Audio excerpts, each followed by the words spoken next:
आणि यानंतर या बुलेटिनमध्ये आपण पाहूया 100 गावं 100 बातम्या।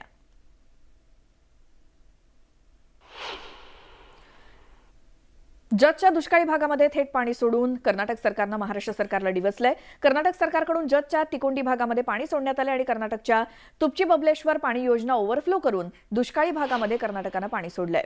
पाणी सोडणं शेजारचा धर्म आहे, आपण हिंदुस्थान पाकिस्तान नाही, कर्नाटक तर आपलाच आहे असं वक्तव्य गुलाबराव पाटलांनी केलंय।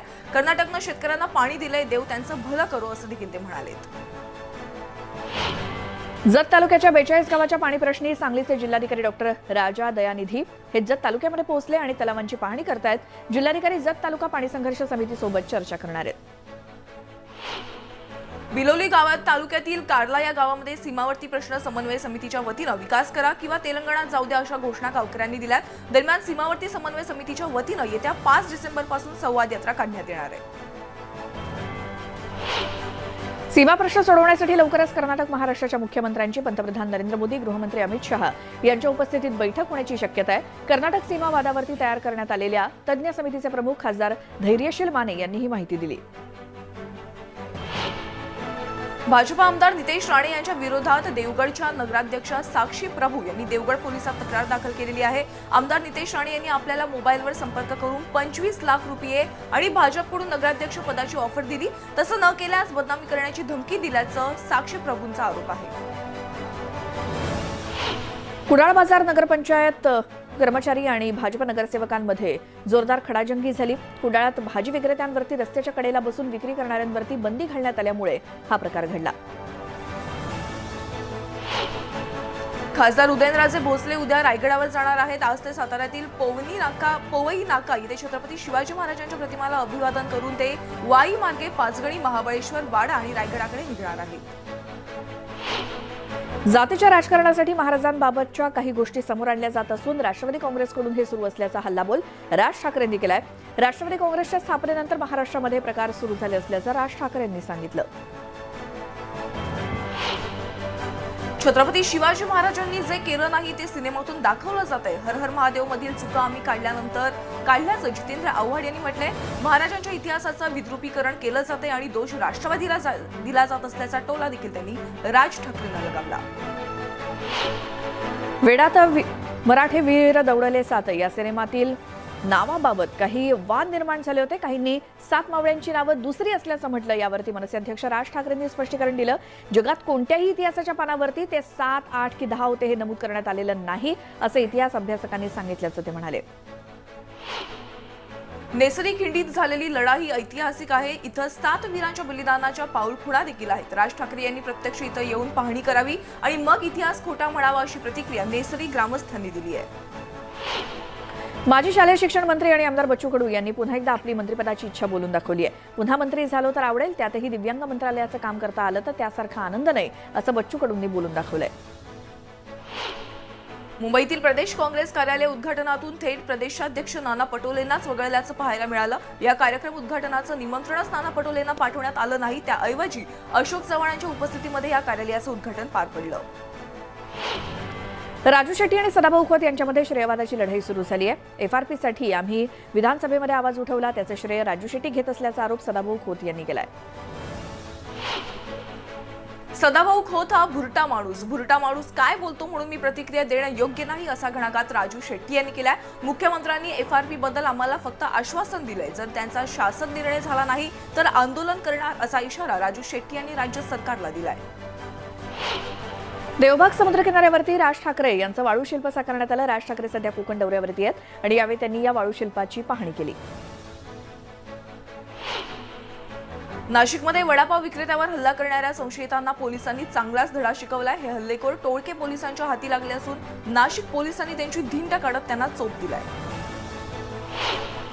बुलढाणा जिल्ह्यातील बेंजो कंपनीने दाखल केलेली पुनर्विचार याचिका न्यायालयानं फेटाळली। बेंजो कंपनीतून निघणाऱ्या दूषित पाण्यामुळे शेकडो शेतकऱ्यांच्या पिकांचं नुकसान होत असल्यामुळे हरित लवादानं कंपनीला दंड आकारला होता। महाराष्ट्र लोकसेवा आयोगातर्फे उमेदवारी दिलेल्या 111 उमेदवारांना नियुक्तीपत्र देण्यास मुंबई हायकोर्टानं स्थगिती दिली आहे। यशवंतराव चव्हाण सेंटरमध्ये या उमेदवारांना फडणवीसांच्या हस्ते नियुक्तीपत्र दिली जाणार होते, मात्र नियुक्तीपत्र देण्याविरोधात तातडीची याचिका दाखल केलेल्या 3 EWS उमेदवारांना हायकोर्टानं दिलासा दिलाय। कुलाबा वांद्रे सिप्स मेट्रो 3 मार्गावरील मुंबई सेंट्रल स्थानकावरती बुधवारी 42व्या प्रकल्पातील अंतिम भुयारीकरणाचा टप्पा पार पडला. यामध्ये 558 काँक्रीट रिंग्सचा वापर करण्यात आलाय. दरम्यान आतापर्यंत कुलाबा वांद्रे सिप्स मेट्रो 3 मार्गावरील भुयारीकरणाचं काम 100% पूर्ण झालंय. ठाण्यात ड्रेनेज चेंबरमध्ये अडकलेल्या एका गायीची सुखरूप सुटका करण्यात आलेली आहे. बचाव पथकातील कर्मचाऱ्यांनी चेंबरमध्ये उतरून मोठ्या शर्तीनं या गायीचा जीव वाचवलाय. पुणे जिल्ह्यातील चांडोली बुद्रुक येथे रविकरण डोंगरे यांच्या घराच्या अंगणामध्ये बिबट्या आणि कुत्र्याची झुंज सीसीटीव्ही कॅमेऱ्यात कैद झाली. दरम्यान जुन्नर, आंबेगाव, शिरूर आणि खेड तालुक्यामध्ये बिबट्याचं वास्तव्य असून नागरिकांमध्ये भीतीचं वातावरण आहे. वरिष्ठ सनदी अधिकारी तुकाराम मुंढे साई संस्थांवर कार्यकारी अधिकारी म्हणून रुजू होणार आहेत. हे कळताच साई मंदिरातील कर्मचारी अलर्ट मोडवर आलेत. मुंढे कधीही संस्थांचा चार्ज घेण्यासाठी येऊ शकतात आणि कर्मचाऱ्यांची झाडाझडती घेऊ शकतात. या धास्तीनं सर्व कर्मचारी वेळेच्या आत ड्युटीवर येताना दिसतायत. नागपूर सेंट्रल जेलमध्ये पैसे घेऊन कैद्यांना गांजा पुरवणाऱ्या रॅकेटचा पोलिसांनी पर्दाफाश केला. या रॅकेटमध्ये जेलमधलेच 2 कर्मचारी समाविष्ट असल्याची धक्कादायक माहिती समोर आली आहे. या प्रकरणी नागपूर पोलिसांनी 2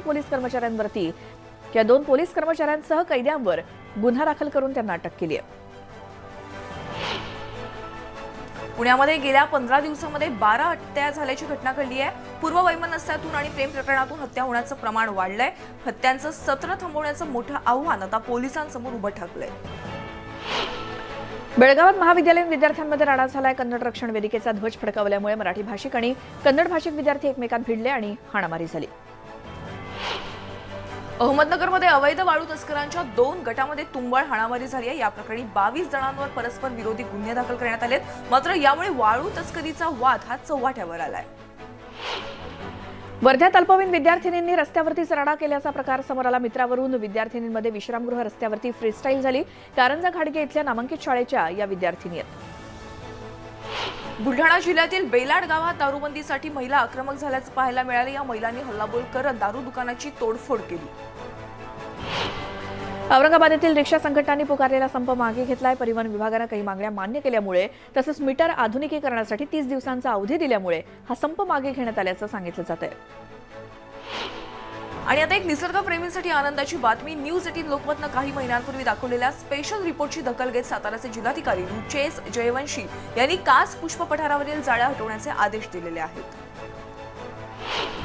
ग्रामपंचायत निवडणूक उमेदवारी अर्ज दाखल करायला एकच दिवस शिल्लक राहिल्यामुळे बीडच्या आष्टी तहसील कार्यालयात ऑफलाईन उमेदवारी अर्ज दाखल करण्यासाठी मोठी गर्दी झाली होती. तर यावेळी पोलीस प्रशासन आणि नागरिकांमध्ये बाचाबाची झाल्यामुळे तणावाचं वातावरण निर्माण झालं होतं. खरीप हंगामातील नुकसान भरपाई देण्यास सुरुवात झालेली आहे. पहिला टप्पा प्रक्रिया पूर्ण झाली असून 2 टप्प्यात प्रत्येकी 127 कोटी प्रमाणे एकूण 256 कोटी रुपयांची वितरण सुरू झाली आहे. आमदार राणा जगदीश सिंह पाटील यांनी ही माहिती दिली आहे. विधान परिषद विरोधी पक्षनेते अंबादास दानवे यांनी अहमदनगरच्या आत्महत्याग्रस्त शेतकऱ्यांच्या कुटुंबियांची भेट घेतली. 2 दिवसांपूर्वी अकोळनेर येथील पोपट जाधव या शेतकऱ्यानं वीज पुरवठा खंडित झाल्यामुळे आत्महत्या केली होती.